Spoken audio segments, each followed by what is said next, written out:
Hey guys, welcome to my YouTube channel. It's your girl Lisa. If you are new here, you know what to do. Please like, share, and subscribe. So today I come bearing shocking news. Apparently, a woman in Australia showed up at her burial. So shockingly, the woman went for a funeral with her husband in Australia. I mean, they all live in Australia. So the both of them were refugees in Australia and they met through their social worker. They had the same social worker. So they fell in love and that's how it all began, and they got married. So the woman had 5 children in her previous marriage, blah blah blah blah blah blah. Fast forward, they went for a funeral, and after the funeral, in the hotel they lodged at, the woman's husband asked her to step out for fresh air, I mean in the evening, and when she stepped out, someone pointed a gun at her and asked her to keep quiet and follow him. Otherwise, he was going to shoot her, so she had to keep quiet. And the guy kind of said something like, they would catch me, but then before they catch me, you'd be dead. So you better keep quiet and then follow me. And the woman did as she was told. So she was kidnapped, and on the way, they told her her husband had them to kill her. And she didn't believe it. You know what they say about love? Love is blind.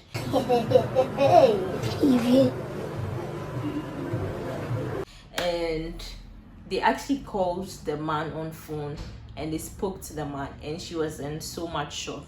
But she was really lucky because the people said they don't kill women and children. So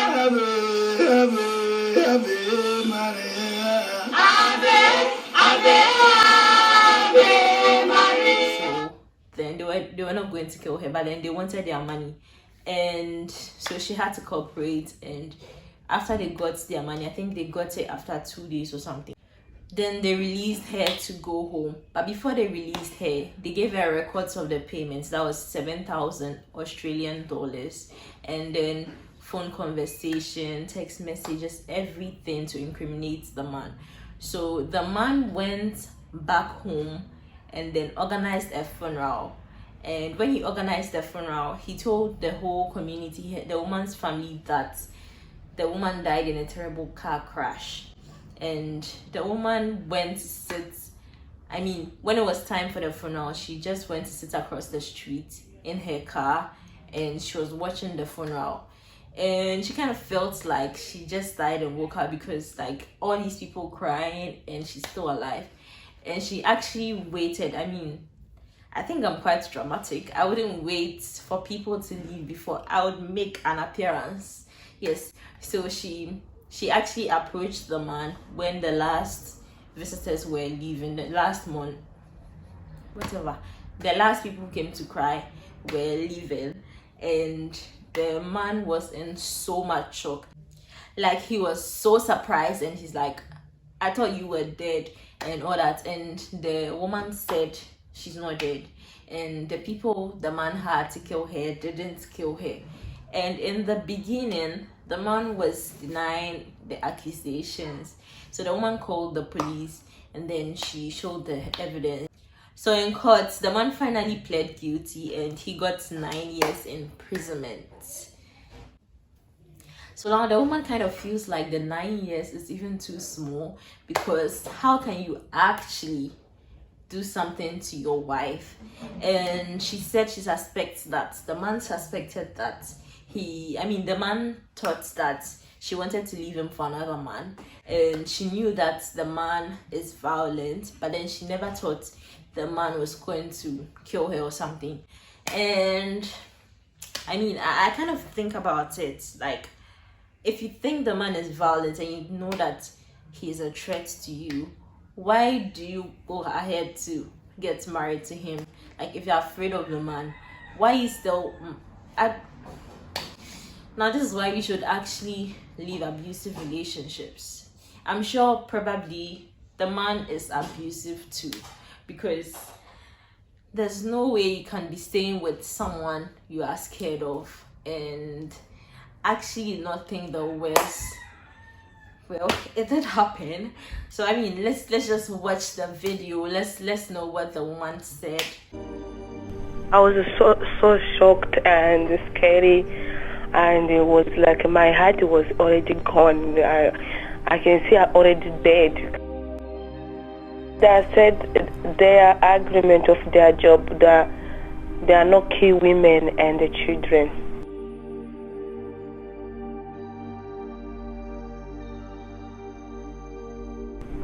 So they told me, we're going to keep you until when our payment is paid off, so we let you go.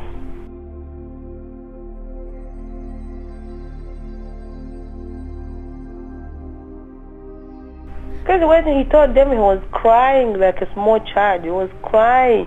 Oh, my wife, I love my wife so much. I can't believe he left me. Oh, the kids, blah, blah, blah.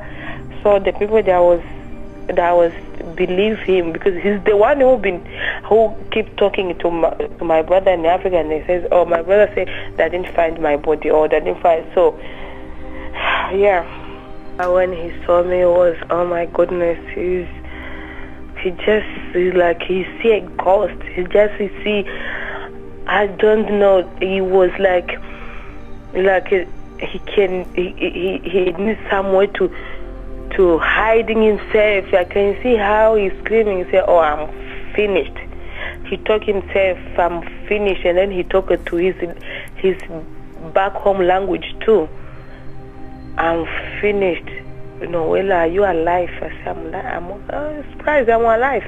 He touched me like a 2-time jump to make sure I'm still alive with me. I think the 9 years they give to him, 6 years and the 3 years for Polo, I think it's not enough for him, because that man is evil. I will marry again. By the God's grace, I will marry again, because I think for this one I was a long marriage. I will marry again. Yes. So I don't really want this video to be too long, but then I want to say that if you're in an abusive relationship, you should kind of find a way to leave. Don't just wait till it's too late. And then when it's too late, I mean, if the people actually kill women and children, we really don't know what would have happened. I mean, they would have killed her, of course, and the man would have done his fake burial, and I don't know what he was planning next, but he's still in jail. And yeah, I think justice was served. So thank you so much for watching this video. If you are new here, you know what to do. Please like, share, and subscribe.